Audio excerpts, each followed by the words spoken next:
Jungle.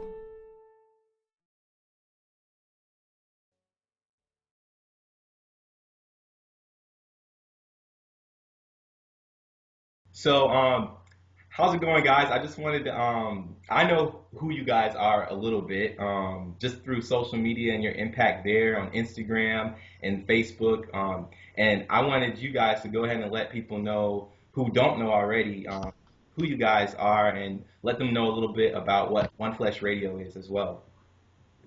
Well, we are. I'm David. This is my wife Elise, and we go by the Campbells, I guess. We have a radio show called One Flesh, and basically just deals with marriage and basically being married in a world that doesn't really support being faithful or doesn't make it easy to be faithful. The social media aspect, we just trying to spread the word, trying to give God glory through that. We're trying to use all the tools we have. We're called to go into all the world and preach the gospel. Yeah. Majority of the world is on the internet, so we figured we'd go to the internet with it. So, yeah, that's basically who we are and what we do. We're just trying to give God some glory and function at the same time. That's Yeah. basically. True, true. And I think that's really great because I think there's over like 2 billion people on Facebook alone. It's like there's 2 billion people on Facebook. There's no way that God is not gonna like try to show up with 2 billion Right. Absolutely. people on Facebook. We have people like ask us, is Facebook effective? And we're like, yeah, there's still people. There's Yeah, still lives. And it's crazy because some people do get saved just off of Facebook or just by reading a post and stuff like that. So we never know. yeah, exactly. And I know that there's been times where I've looked at my timeline and I've seen a post from you or Mr. Campbell, and it's just been like, dang, I needed to hear that. That's dope. You know what I mean? And it helps you throughout your day. So if you're gonna use social media, you might as well glorify God with it. Um, Right. I wanted to talk some more about One Flesh Radio too, because you guys cover some topics that I don't think anybody is willing to cover. You Uh-oh. guys are willing to cover topics that are like so like not the norm, which I think is amazing because a lot of times in church we can get really sterile and we can act like there's not a lot of other issues out there, but there's things in the world that don't please God and we have to confront those things. So can you guys talk more about One Flesh and just its purpose? Um, Basically, what you said. There are subjects that, for some reason, we don't feel comfortable discussing in church.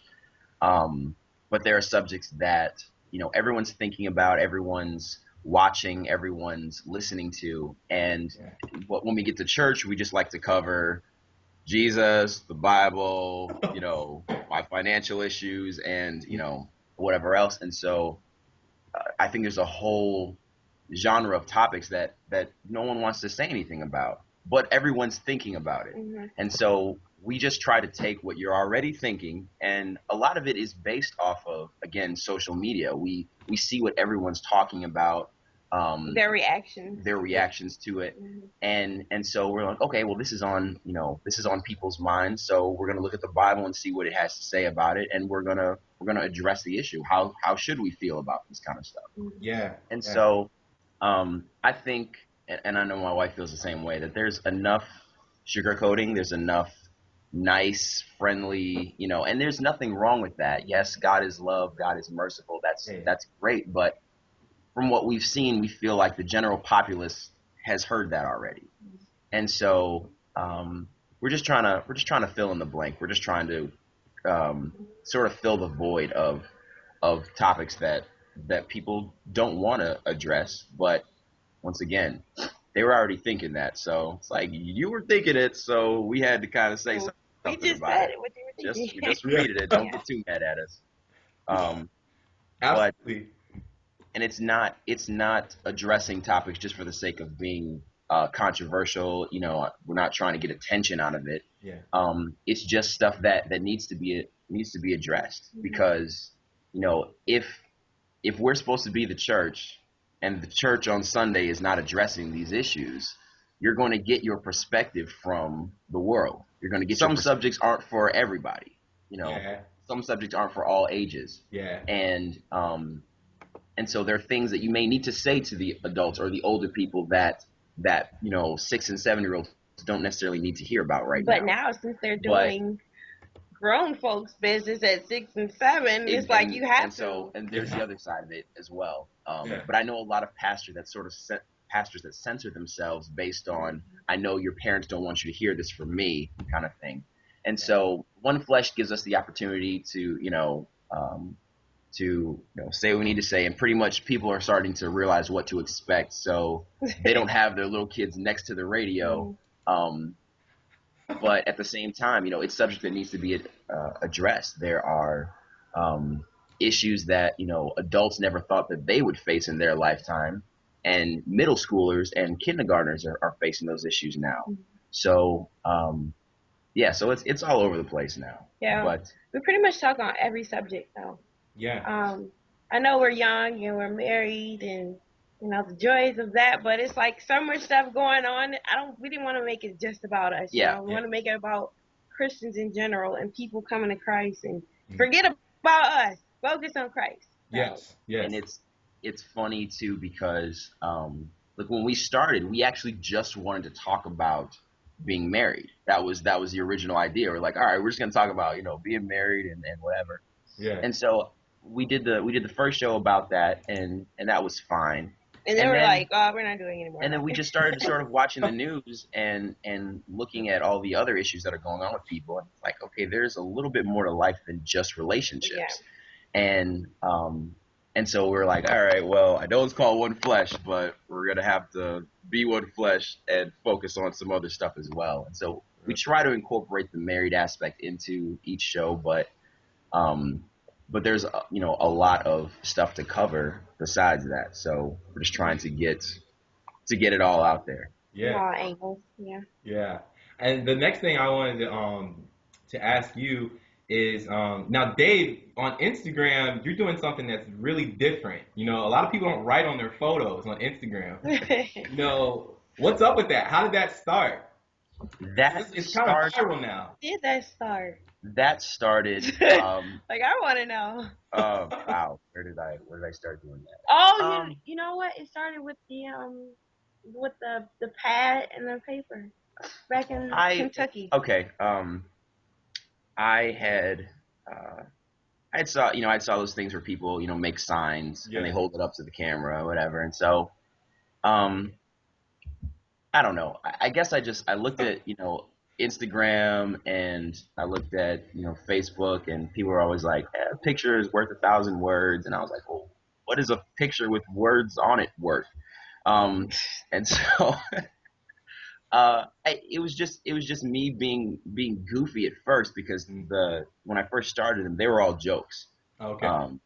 And then and they were very unfunny jokes.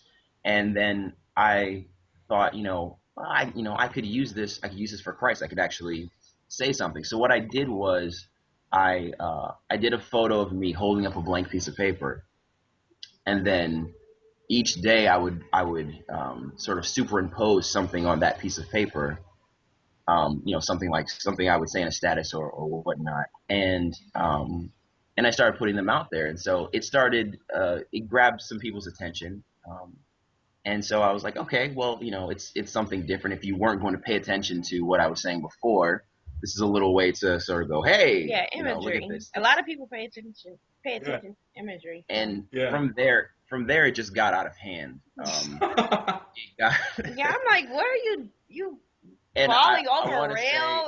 Right. When I started doing pictures about, dying daily and killing. I had to edit some stuff. I'm the editor. You had to do some censorship. Yes, you had to, because and for those of you who don't know, when we say kill your flesh daily, we talk about dying to yourself. And so what I started doing was I started making pictures of two of me, one flesh, one spirit, and my spirit would kill my flesh. Yeah. Sort of, give a visual representation of acting that, or of doing what the Bible said. And so, but when I first started, I was throwing myself off buildings. I was. She's walked in, and and I thank God for a woman that is tolerant of my creative, my methods, because she'll come in and there'll be headphones taped to the ceiling, and she won't know why. She'll just be like, "What are you doing?" Like, what is going on? And I have to just go, "Wait, I'm in a process. You'll understand. Give me a second."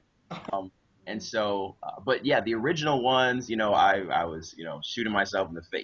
It was all over the place. Yes, he was shooting himself in the face. And so she it was like extra graphic, and I was like, I can't even look at this picture, so I don't think anybody else wants to see that either. So I tried to tone it back a lot, and sort of, so now it's just, it implies that the other me is dead. It tries not to less graphic. It tries not to give away how I died. I'll leave little hints, holding a coffee mug or something, and they're like, "Is that what you did?" And I'm like, "Hey, your guess is good as mine. Kill your flesh, however you do it. That's your business." But yeah, so it got a little out of hand, and so I thank God for a wonderful woman who can put up with me in that sense. But there were some nights I was just clueless of who I married. Like, is this like? No, literally, I'm gonna tell you a little secret. He's probably gonna get mad at me right now, but he stares out in space and thinks like all these pictures. Like, he'll just be like, really?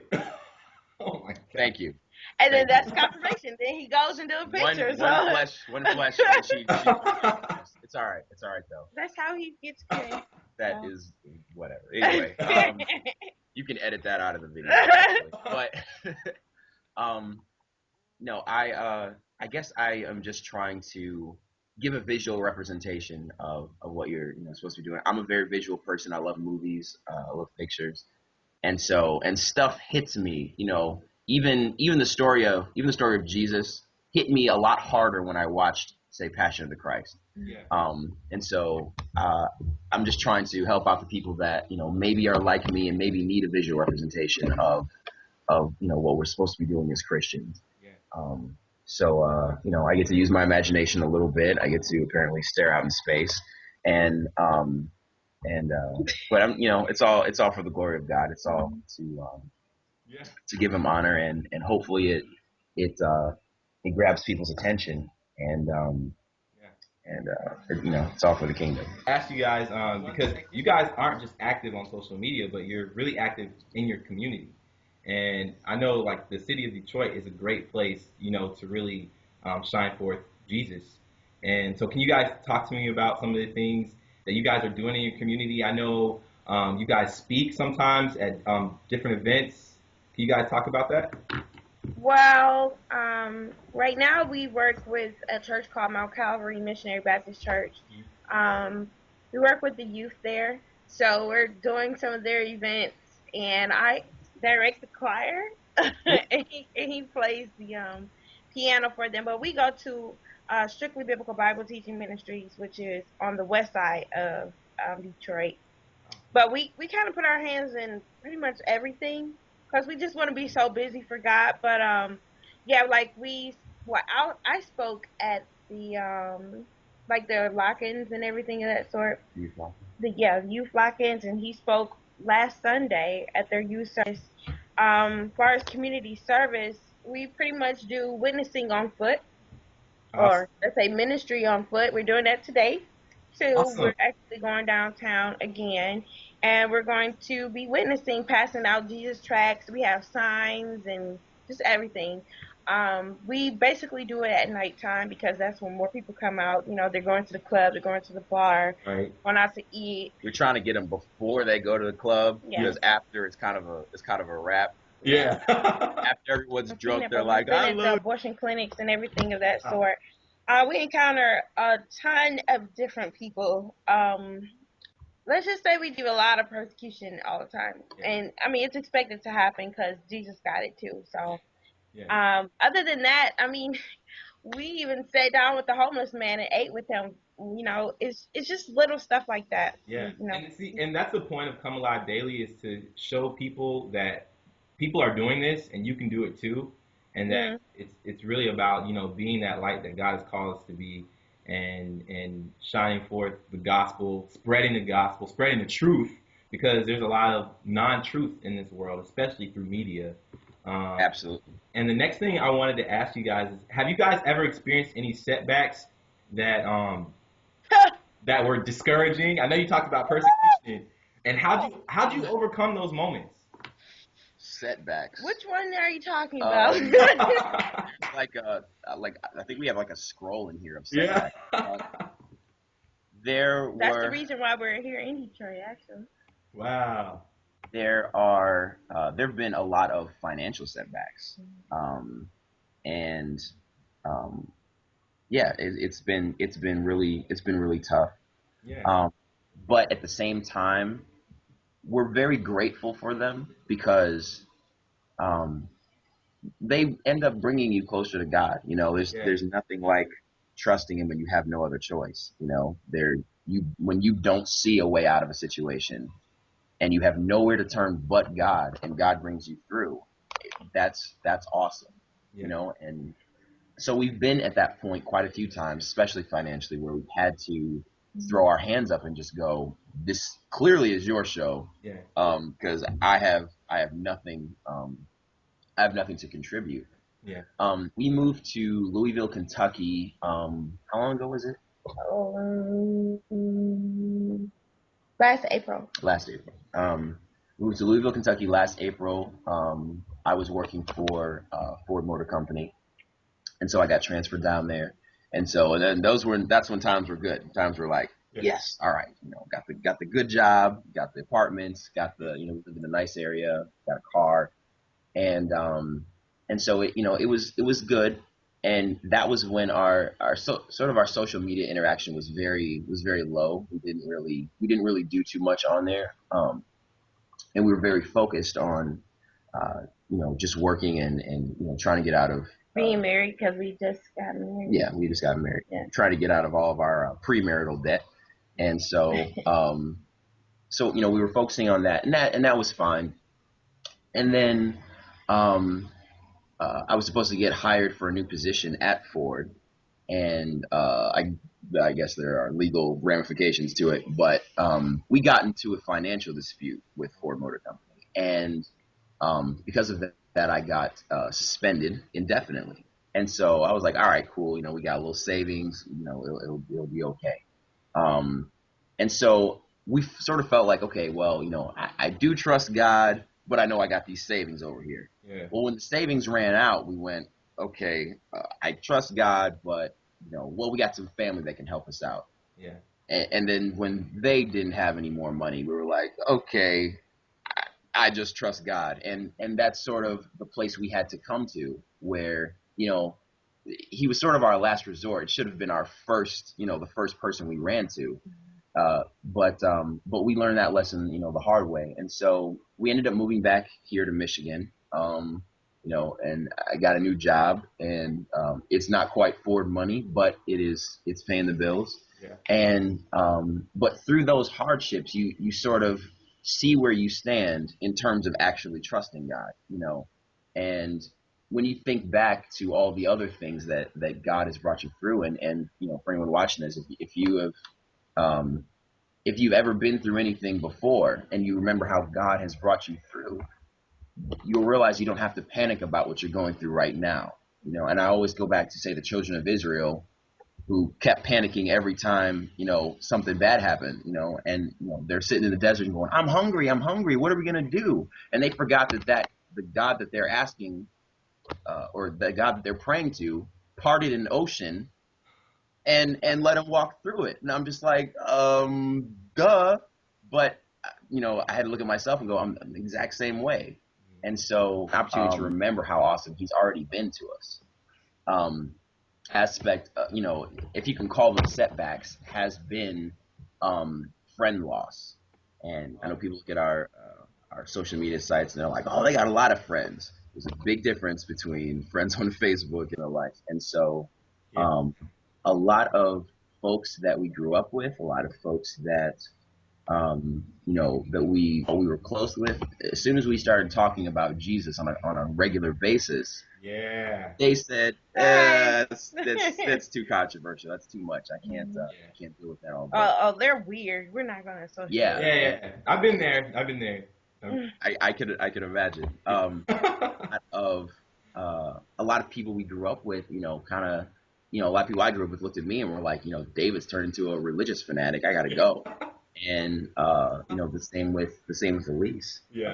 A lot of high school friends and college friends just kind of. But now they don't even they'll see me and they don't say anything because I don't know if they're scared or what. They're just like, I'm not gonna touch it. And it's funny that you say that because people always say oh, Facebook doesn't have that big of an impact but when you see people not talking to you just because of what you post, right. going that's a pretty impacting your life. And so, but there's been the friend loss. There has been, I guess you could call it persecution from Christians who, some of them don't like our method of ministry. Some of them don't like, we've gone through that from Christians who don't like the way we do things. And, for instance, when we were, out street witnessing, we encountered some Christians. And, we try to hand them a track and they're like, oh, I'm already saved. I'm good. I'm like, oh, well, take the track and maybe you can pass it out to someone else who isn't saved. We're just trying to encourage people. And so the girl pretty much implied that this is not the way to win souls. And I was like, I'm not, on a soapbox in the corner screaming the end is near. I am simply, handing you a track about Jesus. How is that wrong? I got 27 club flyers on the way over here. Why can't I hand out a track about Jesus? Right. So, so there are those people that will say, okay, well, I don't like your method. Others will insist that you are silent. You just live as a Christian around people, which, you are supposed to live as a Christian around people. You're supposed to, but at the same time, you have to talk. And, the Bible said, go into all the world and preach the gospel. It didn't say go into all the world and, fit in, but say I'm a Christian. And then, so that it doesn't really work that way. And so, so there's that. Yeah. Needless to say, we had a lot of setbacks. Yeah, we had, I don't know if I view them as setbacks. I view them as sort of creating your story, creating a way, because for instance, if I didn't have those quote unquote setbacks, I would have nothing to tell you in this piece of the interview. I would have nothing to say, and I couldn't tell you how God brought us out of those situations. Yeah. And so, so I appreciate that, and I always say that God's a very interesting teacher. His lessons are hard. His classes are challenging, but they're worth it. I wouldn't trade the lessons. I wouldn't trade the hardships for anything, because becoming closer to God, us becoming closer to each other, I can vouch for the fact that my wife isn't with me for the money, because there has been a huge lack of it for a long time, and she ain't went nowhere. And I was like, well, I don't have a gold digger, I can tell you that. And so I guess through the hardships, it sort of reveals the truth of people, of people around and you, yourself, and your relationship with God. And so. But that's where all the ministry started, was in our setbacks. The social ministry came out of us just sitting at home, no jobs, in our brand new apartment, brand new car, don't have any money, and we start going on Facebook and witnessing to people and everything. And I guess when the focus, look at the world, look at our friends, look at everything that was going on around us, and say, okay, well, this is a problem. I was so focused on my job that, and getting ahead at my job and making that into a career, that I couldn't see. It was like I was walking around and the world around me is exploding, but I got my own headphones on. I'm tuned out. I'm just like, just listening to my own music. And so. And he quickly took those headphones out. God yanked them headphones out my ear and was just like, hey, look. And so. You're working for me now. Right. Yeah. And so, and so that's our new boss. And though I have another job now, that whole thing has taught me that God is my provider. Yeah. God is our provider. My job provides money, but at the end of the day, God allows them to do that. And so I guess my eyes have been opened in that sense, and I sort of say, that God is my source, and I never forget that. I tell them while we are working, the whole reason for working is not just for a paycheck; it's for the people around you. Absolutely. To witness to them. Like, you're not here just to be working here. You're actually here to be working for God. So it just makes it better. That's true. Like secret agents, Yeah. infiltrating. We got a mission. I'm like, hey, Lord, who you want me to talk to today? You think I'm here to work, but that's really good. And I like what you guys said about methods too, because people in the world can do the most heinous, depraved things on media or on TV, and it's called revolutionary. A Christian does something that's deemed weird. You know what I mean? It's very interesting how that works. Where do you think the state of this generation is headed? Do you see some good things, some great opportunity in this generation? Are you worried, or how do you feel about this generation right now? You want to go first? I'm a little scared for them, especially for the younger generation. Like, seriously, like, we have transgender 6-year-olds. We have, we saw two 12-year-old girls kissing each other at carnivals.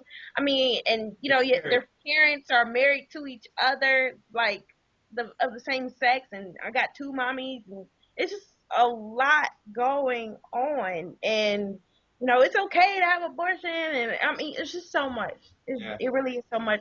And I know the Bible said that it's going to get worse. What we see now is only a smidget of what's, going to happen. So I'm expecting the worst, and I pray that, people do get saved, and, it's not going to be a lot of people going to heaven. That's why he says a stairway rather than a highway, because a highway is going to hell. So, I honestly, in my heart, I genuinely don't want anyone to perish. Right. But it's their choice. Yeah. But from the generation right now, it's just so much. It's just so much. Yeah. And, little kids are looking at TV. You can't even turn on the television without seeing some crazy stuff. And I don't know where this generation is going, honestly. I know that it's not going towards Christ, though. I would say that with the rise in technology, we have a new social media site popping up every other day.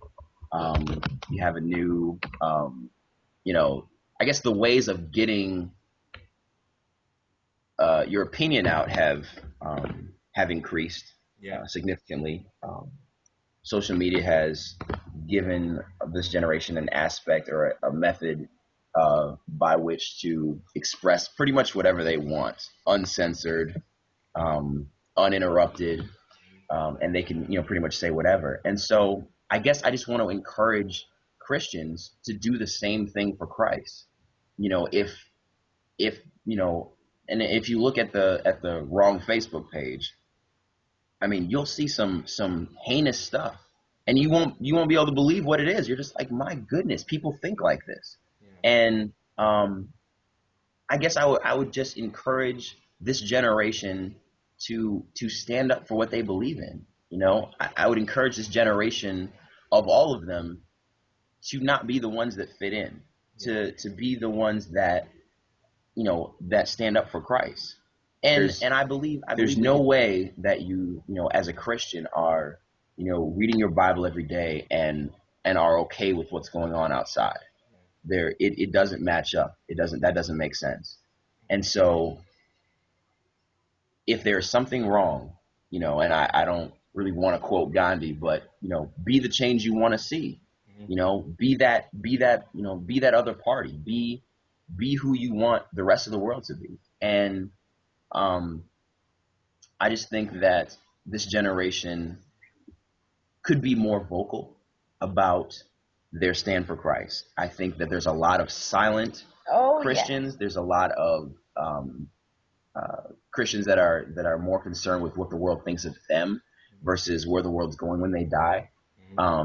And I think that we have to come out of that mentality. And I was like that. I wanted to be, when I was trying to just make jokes, I was trying to be Popular David. Yeah. And Popular David wasn't making any difference. I had friends, but no impact.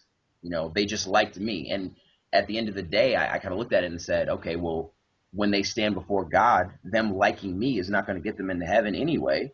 It's like, hey, I knew David. He's going to be like, so what? You don't know me. I don't know you. Right. And so yeah, this generation can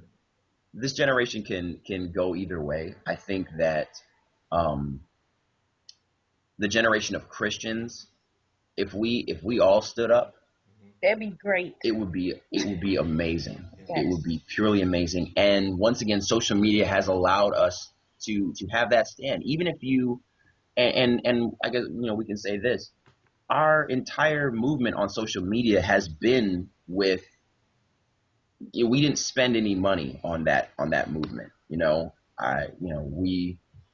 didn't spend a cent on it. Because it doesn't. You shouldn't have. It doesn't cost it. It doesn't cost you anything to spread the gospel. To spread the gospel on social media, and that's a wonderful thing. If you can't, like after this, we have to go and we have to buy some tracks. I don't know how much it's going to cost us. $30. It's okay. Something like that. And that's not a big deal at all.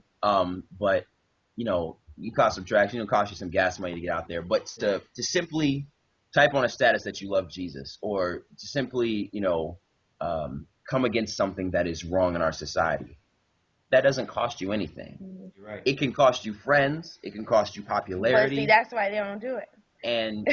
And so I guess I want to encourage this generation to not be afraid that Jesus is the best friend you can have. And if you are a true friend to your friends, you would let them know about Jesus. Right. Because, if you have a friend and you can say you care about them all you want, you can say you're loyal, but if you haven't shown them Jesus, if you haven't told them about Jesus, if you haven't said something about, a sinful lifestyle, you're a bad friend. If you saw him walking off a cliff, you would say something. Yeah. But but when it comes to die. Right. Yeah, exactly. And so but we're in a generation where a lot of people, instead of, they see their friend walking off a cliff, and instead of saying, hey, there's a cliff at the end of that, they say, hey, let me buy you some new shoes so you're comfortable walking off this. And it's like, that's not friendship. That's not what we were called to do. So, and that's why we don't have friends right now. That's right. We don't say we don't have friends.